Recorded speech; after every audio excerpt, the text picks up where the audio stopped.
sisi mungkin ada yang sangat pro juga terhadap KPK. Mungkin satu lagi juga mempertanyakan kemana KPK selama ini, kenapa baru sekarang panasnya seperti itu. Bang Sofyan mungkin bisa dilanjut lagi. Baik, terima kasih Bung Janangan. Saya lanjutkan. Jadi kita kembali kepada upaya kriminalisasi tadi.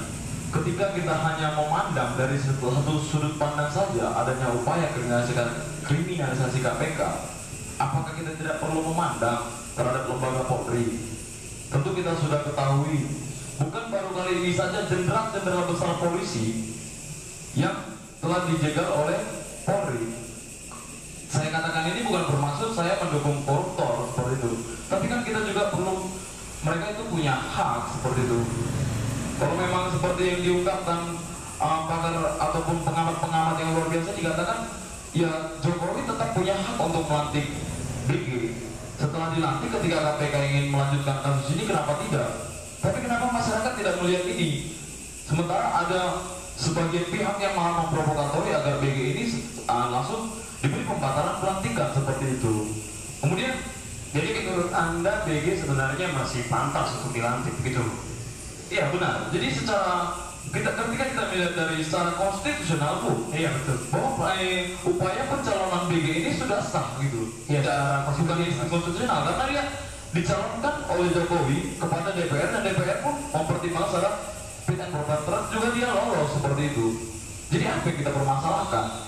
Namun yang kita lihat di sini, mana yang katanya KPK itu memiliki kekuatan yang luar biasa dalam mencegah koruptor? Kenapa koruptor dibiarkan berkembang biak? Kalau memang kita benar-benar mendukung KPK seperti itu, kita harus juga melihat gimana sebenarnya track record KPK seperti itu. Kemudian ketika kita kaitkan dengan adanya upaya serangan balik dari Polri terhadap pimpinan KPK, yang itu pertama oleh kepada BW dan kemudian pada AS, Iya. seperti itu. Jadi yang kita lihat di sini adalah Budi Bambang Duyanto itu adalah Wijayanto, itu adalah wakil ketua KPK seperti itu.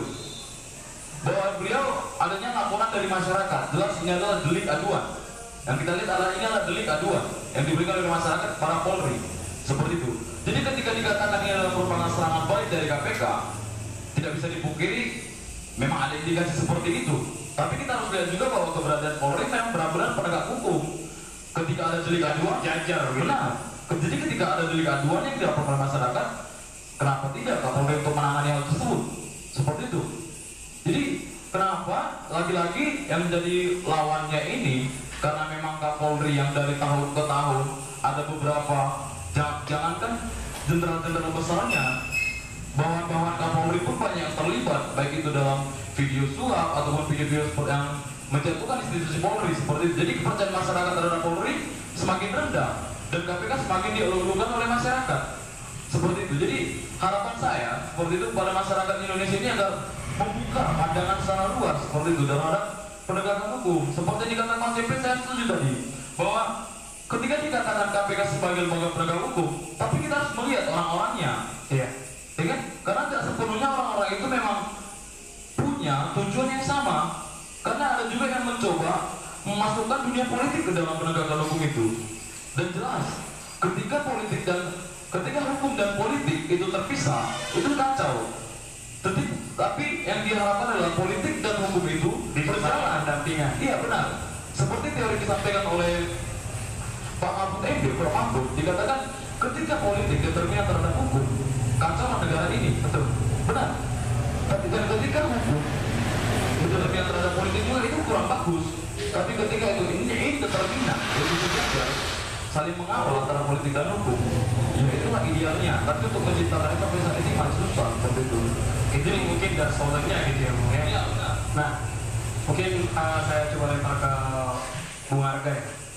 Bung Arga, tadi kalau Bang Bonar dan Bung Sofyan tadi sudah melihat apa yang terjadi begitu kan. Nah, kenyataannya saat ini sudah ada PLT, sudah ada pimpinan KPK maupun pimpinan Polri yang baru, di mana Pak Wakapolri diangkat gitu. Nah, pandangan Anda apakah masa depan KPK Polri khususnya dalam penegakan hukum akan lebih cerah? Oke, terima kasih atas waktunya.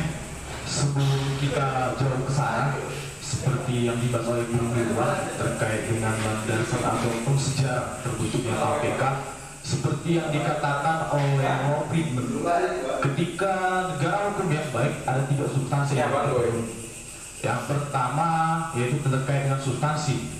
Tapi bagaimana yang kita ketahui terkait dengan substansi yang kita bahas sekarang, khususnya dalam kasus KPK, seperti yang dibilang Bang Dona, terkait dengan objek pra peradilan terkait di BG atau BW, gitu. Ini ada apa objek pra peradilan sebenarnya apa memang masuk dalam kasus terkait dengan objek peradilan itu tersangka. Nah, ini sebenarnya substansinya seperti apa? Ini sebenarnya yang perlu pertanyaan yang sangat luar biasa, pertanyaan yang sangat besar di benak kita, gitu, terkait dengan substansi. Terus yang kedua terkait dengan struktur. Nah, terkait dengan struktur, kita berbicara KPK. Apakah KPK masuk dalam criminal justice system integrated? Ada 4 penegak hukum yang diakui dalam bentuk negara hukum yang baik. Itu yang kita sebut di Indonesia itu 4 caturawangsa. Apakah KPK masuk dalam criminal justice system integrated? Itu pertanyaannya sangat luar biasa sebenarnya, gitu kan? Makanya ini sebenarnya tema yang sangat luar biasa yang kita angkat. Titik nadir KPK. Nah, terkait dengan struktur, ini bagaimana sinergitas antara KPK dan Polri? Nah, inilah ketegasan yang sangat luar biasa yang kita tunggu-tunggu sebenarnya, yaitu dari Presiden, khususnya Pak Jokowi. Apakah sikap Pak Jokowi dengan dipilihnya PLT, Polri dan KPK sudah menjalin ataupun sebuah criminal justice system integrated seperti yang dikatakan oleh Rob Friedman seperti itu, gitu. Terus yang ketiga terkait dengan budaya hukumnya. Kita ketahui budaya hukum kita seperti apa. Kita memang KUHP dan KUHP kita memang itu dari negara Belanda. Tapi apakah memang negara hukum yang ada di Belanda apakah yang sama negara hukum yang ada di Indonesia? Nah, ini sebenarnya dia sudah ganti kan. Ini sebenarnya kan udah ada pertama kali dibentuknya KPK sebenarnya udah ada kejanggalan. Karena apa? Seperti ini PHP untuk KPK sebenarnya. Kenapa KPK tidak dimasukkan dalam criminal justice system integrated? Hanya 4 caturawangsa tersebut. Jadi posisi KPK kan step auxiliary itu kan, hanya komisi kan sifatnya di sini. Hanya komisi. Makanya komisi ini bisa saja inilah. Makanya ini saya bilang ini tema yang sangat luar biasa gitu. Titik nadir KPK. Tapi menjadi pertanyaan yang sangat luar biasa atau pertanyaan sangat besar dalam benak kita. Kenapa KPK diusik pada masa kepemimpinan Jokowi? Kenapa, Bu? Nah, ini kenapa pada waktu masa kepemimpinan SBY KPK tidak ada diusik sama sekali? Tapi pertanyaan soal apa yang bisa nanti dikaji dari segi politiknya, itu ada apa sebenarnya? Kenapa pada waktu masa kepemimpinan SBY itu tidak ada diusik KPK? Tapi ini masih hanya berapa masa kerja Jokowi atau masa jabatan Jokowi sudah diusik oleh siapa? Kita tahu. Ini pertanyaan sangat luar biasa. Yang mengusik ini yang mengusik ini pertanyaan sangat luar biasa sebenarnya. Jadi saya potong sedikit. Pas zamannya Pak SBY, KPK Polri juga pernah bersih tegang. Waktu itu kasusnya Joko Susilo, DS, kasus 9 korupsi. Dan di sini posisi Polri yang kalah. Pemahaman saya KPK menang. Nah, di sini menjadi titik balas dendam juga mungkin antara KPK dan Polri, dan sampai hari ini ya mereka tetap seperti itu karena DS posisinya saat itu sama-sama jenderal besar juga Polri yang berpengaruh seperti itu. Menurut Anda, apakah di sini ada kepentingan lembaga gitu? Sebentar. Bang Jonathan, saya potong sedikit ya. Saya kurang sepakat dengan kata kemenangan KPK. Karena di sini menurut saya sebagai seorang mahasiswa hukum, kita berdiri di atas hukum, kita tidak boleh mengatakan kemenangan suatu institusi.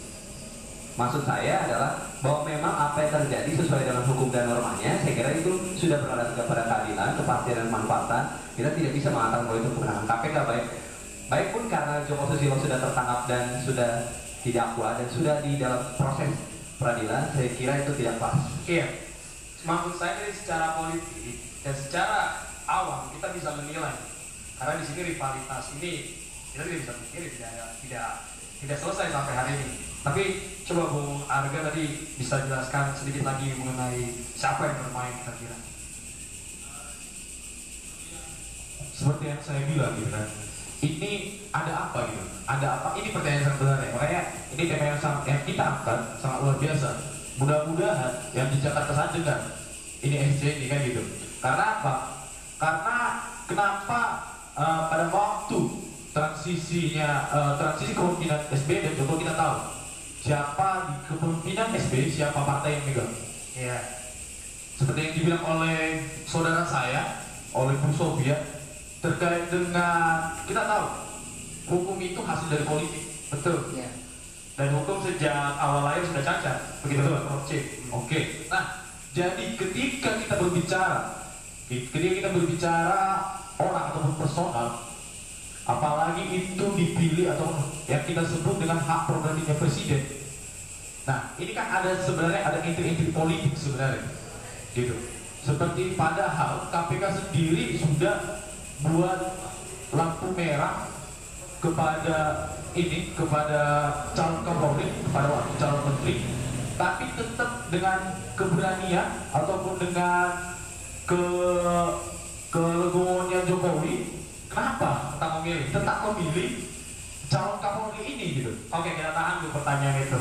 Baik, kita tahan pertanyaan tadi, kenapa Pak Presiden masih tetap bersikukuh memilih tetap bersama kami di Semarang Student Club?